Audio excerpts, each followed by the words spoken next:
اب آتے ہیں جی واپس ایتھیزم کی طرف. تو ایتھیزم جو ہے وہ بیسیکلی نکلا ہے ورڈ ایتھیوس سے. ایتھیوس جو ہے وہ اینشنٹ گریک لینگویج میں ایک لفظ جس کا مطلب ہے کہ کوئی خدا نہیں ہے. ایتھیوس, اے کچھ بھی نہیں, تھیوس مینس خدا, کوئی خدا کا کوئی تصور نہیں ہے. اب چونکہ اینشنٹ گریک میں یہ لفظ موجود تھا اور اس لفظ کی جو ہے وہ ایٹیمالوجی وہاں سے آ رہی ہے, تو لازمی بات ہے کہ کچھ اس لفظ سے ریلیٹڈ لوگ بھی اس ٹائم پہ موجود تھے. اور یہ کہانی ہے 500 قبل مسیح سے پہلے کی, جسے پری سوکریٹس اور یا سقراط سے پہلے کا زمانہ کہا جاتا ہے. اور اس زمانے میں ایسے لوگ تھے جس میں قابل ذکر نام ڈیموکریٹس کا ہے. یہ اس شخص کا نظریہ یہ تھا کہ یہ جو مختلف مذاہب بنتے ہیں اس کی وجہ یہ نہیں ہے کہ خدا ان مذاہب کو جو ہے وہ انسان کو دیتا, بلکہ یہ انسان کی اپنی ذہن کی پیداوار ہے. اور اصل میں انسان جو ہے وہ فطرت کے جو مظاہر ہیں جیسے بجلی اور بارش اور جیسے آگ کا جلنا, ان چیزوں کے اگینسٹ اس کے ریاکشن میں ایک مذہب کو جو ہے نا وجود دے دیتے ہیں. تو یہ اس کا نظریہ تھا جو کہ ایک ایتھیسٹک نظریہ تھا. اس کے بعد آتا ہے جی سقراط کا دور.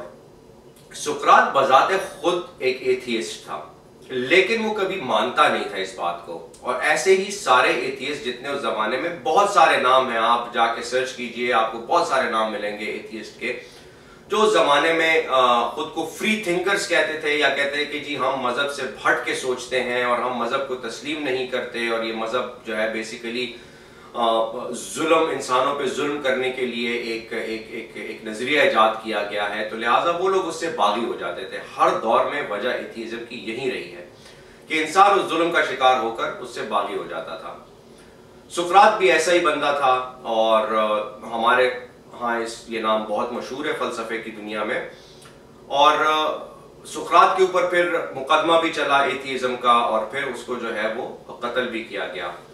اور بڑی دلچسپ ایک بات ہے کہ یہ مقدمہ جو سقراط پہ چلا تھا بیسیکلی ایک ڈرامہ تھا, دا کلاؤڈ. اور اس ڈرامے میں ایک سٹیج ڈرامہ جس طرح تھیٹر ہوتا ہے, اس ڈرامے کے اندر ایک کیریکٹر تھا جس نے سقراط کا کردار ادا کیا تھا, اور اس کیریکٹر کو دکھایا گیا کہ وہ اپنے سٹوڈنٹس کو ایتھیزم سکھا رہا ہے. ایسے ہی بہت سے جو ہے نا وہ سٹل اور جو ہے اس قسم کی باتیں اس کے بارے میں مشہور تھی. حالانکہ مقدمے کے دوران اس نے خود کہا تھا کہ بھائی میں ایتھیزم میں بلیو نہیں کرتا, میں ایتھیسٹ نہیں ہوں, اور بلکہ میں بلیو کرتا ہوں جو کہ اوریکل آف دا ڈیلفی ہے, جو کہ بہت ہی ہائی پریسٹس یا جسے سب سے زیادہ جو ہے نا وہ مقدس پجارن کہا جاتا تھا, اپولو جو ان کا خدا تھا اس کی عبادت گاہ کا. اور اوریکل اس زمانے میں ایسے لوگ ہوتے تھے, بڑے بڑے پجاری ہوتے تھے کہ جو انسانوں کو اور باقی جو ان کے جو حکومت میں جو لوگ ہوتے تھے ان کو وہ مختلف مشورے دیتے تھے, اور یہاں تک کہ پیشن گوئیاں بھی کرتے تھے مستقبل کے بارے میں. انہیں اوریکلز کی بڑی عزت ہوتی تھی جیسے ہمارے یہاں علماء ہوتے ہیں. تو سقراط کہتے ہیں میں تو اس پہ بھی بلیو کرتا ہوں, لیکن کوئی چیز اس کو بچا نہ سکی.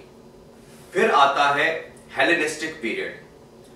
ہیلینسٹک پیریڈ جو ہے وہ اس وقت کو یا اس ایرا کو کہا جاتا ہے, یہ سکندر اعظم کی موت کے بعد کا ٹائم ہے, جب یونانی حکومت سکندر اعظم کی فتوحات سے بہت زیادہ پھیل گئی تھی. تو وہ یونان کے لیے ایک بڑا ہی گولڈن دور تھا, ایک بڑا ہی سنہری دور تھا, عروج کا دور تھا, اور یونان ہر جگہ مشہور تھا. یونانی فلسفہ, یونانی طب, ہر چیز جو ہے نا وہ مشہور تھی اس ٹائم پہ یونان کے حوالے سے. اس دور میں ایک بندہ تھا ایپیکورس. ایپیکورس جو تھا وہ ایکچولی ایک ایتھیسٹ تھا, اور اس کا نام اس لیے آتا ہے کیونکہ اس نے ایتھیزم کی ایک وجہ بتائی. یہ اصل میں ماڈرن ڈے کے ایتھیسٹ کی طرح نہیں تھا, اور پرانے ایتھیسٹ سارے ماڈرن ڈے کے ایتھیسٹ کی طرح نہیں تھے, کیونکہ وہ کسی نہ کسی حال میں خدا کو مانتے ضرور تھے. واللہ عالم کہ وہ دل میں مانتے تھے یا نہیں, لیکن کیونکہ ڈر ہوتا تھا ان کو قتل ہونے کا, اور کیونکہ آپ اس زمانے میں کوئی بھی انسان اگر یونانی خداؤں کو اور ان کو نہیں مانتا تھا تو ظاہری بات ہے اس پہ مقدمہ چلتا تھا اور قتل ہو جاتا تھا.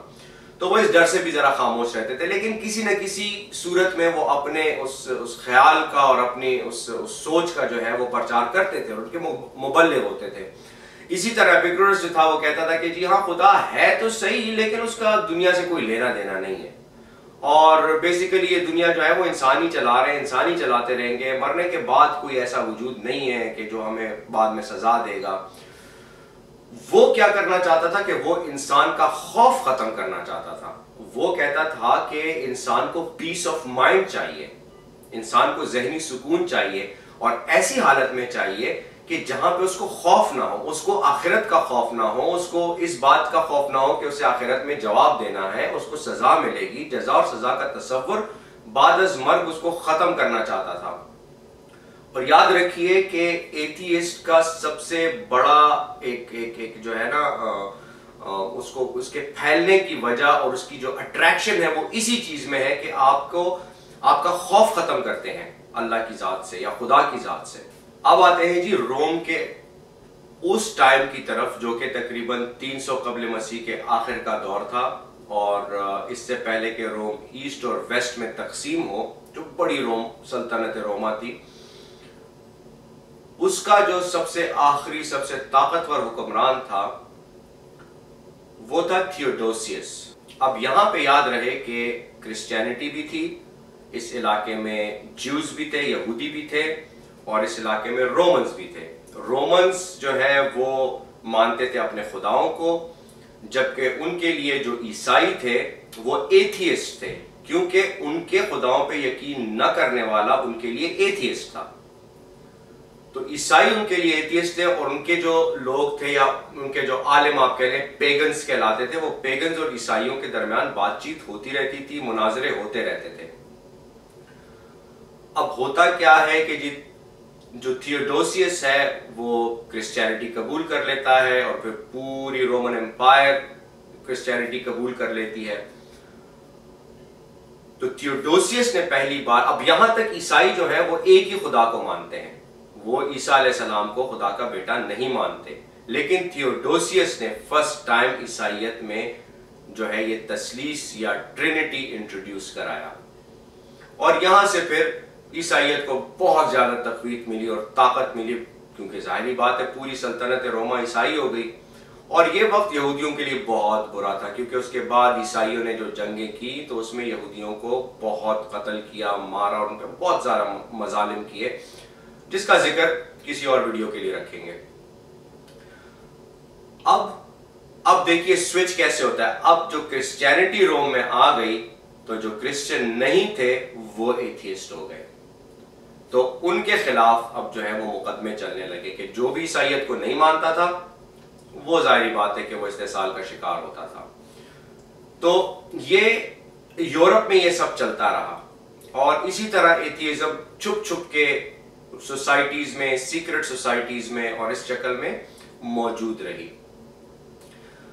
اس کے بعد دور آتا ہے رینیسانس اور enlightenment, the golden age of enlightenment جسے کہتے ہیں۔ انلائٹنمنٹ کا وہ دور کیا تھا؟ ناظرین یہاں پہ سائنس میں بڑی ترقی ہونے لگی، جیسے گیلیلائی ایک سائنٹسٹ تھا جس نے پہلی دفعہ نظام شمسی کے بارے میں بتایا کہ ہماری دنیا جو ہے وہ اصل میں سورج کے گرد گھومتی ہے، جبکہ عیسائی کہتے تھے کہ دنیا کے گرد ہی سب کچھ گھومتا ہے۔ اور یہ نقطہ بعد میں اٹھائیں گے، کیونکہ ایتھیسٹ کا آج بھی یہی اعتراض ہے کہ قرآن میں یہ ہے کہ دنیا ساکن ہے اور سورج اس کے گرد گھومتا ہے، ہم اس کا جواب بھی دیں گے۔ لیکن یہ گیلیلیو تھا پہلا بندہ، لیکن اس کو زندان میں ڈال دیا گیا تھا اور بعد میں قتل کر دیا گیا تھا۔ اسی طرح ڈارون، جو بھی سائنٹسٹ تھے نا، وہ سائنٹسٹ سائنس اور ریلیجن کی نہیں لگتی تھی آپس میں، لیکن چونکہ ریلیجن طاقت میں تھی، سائنٹسٹ طاقت میں نہیں تھے۔